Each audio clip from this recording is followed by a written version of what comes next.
ደግሞ ትምህርታዊ ቪዲዮ ይቀጥላል።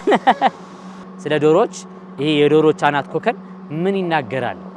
ዶሮዎቹ ያሉበትን ሲቹዌሽን ይናገራልና አሪዎች በተለይ በጣም ፋርም ያላችሁ የስጋም ዶሮ የምታረቡ የእንቁላል ጣይም ዶሮ የምታረቡ ፋርማችሁ ላይ ዶሮዎቹ ከለሩ ብዙ ነገር መናገር ይችላል። ከዛ በመነሳት ቀድማችሁ ዶሮዎቹ ላይ ከሚደርስባቸው ችግር አስቀድማችሁ መፍትሄ መስጠት ትችላላችሁ ማለት ነው።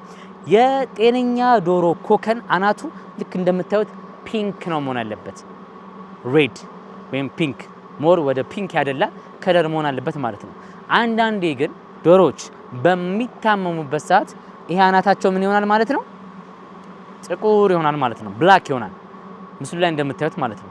ብላክ ጥቁር ከሆነ አንድ ሁለት በሽታዎችን መናገር ይቻላል። ጉንቦሮ አሊያም ደግሞ ኒውካስትል ዲዚዝ ይሆናል ተብሎ የፈንግል በሽታ ወይም ደግሞ የጉንቦሮ በሽታ ይሆናል ተብሎ ይገመታል። አንዳንዴ ደግሞ ምን ይሆናል ማለት ነው? ሰማያዊ ይሆናል። ሰማያዊ በሚሆንበት ሰዓት በቃ ድብን ያለ ብሉ ከለር ይሆናል።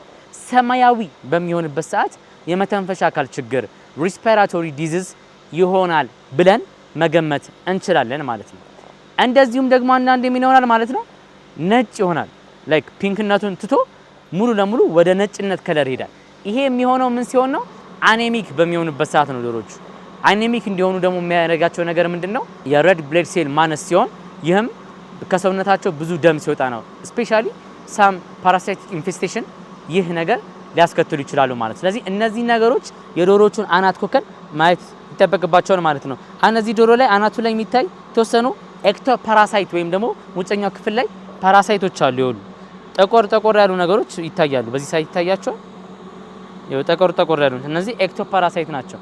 እነዚህን አይቨርሜክቲን መድኃኒት እንዲጠጡ በማድረግ ዶሮዎቹ እንዲሻላቸው ማድረግ ይቻላል ማለት ነው። ስለዚህ ቤተሰቦች ፋርማችሁ ላይ እየገባችሁ የዶሮዎቹን ኮከን አናት ደጋግማችሁ ማየት ይጠበቅባችኋል። ይህም ብዙ ጊዜ ምንድነው ከአላስፈላጊ ኪሳራ ያው ፋርም ላይ ሞት ከመጣ ዶሮ ኪሳራ ነው። ስለዚህ ያ እንዳይደርስ ነው ቀድማችሁ መከላከል ያለባችሁ። ስለዚህ እየገባችሁ የዶሮዎቹን አናት ብታዩ ሞር ውጤታማ የሆነ ነገር ታገኛላችሁ ማለት ነው። እንደተለመደው ሰላማችሁ ይብዛ።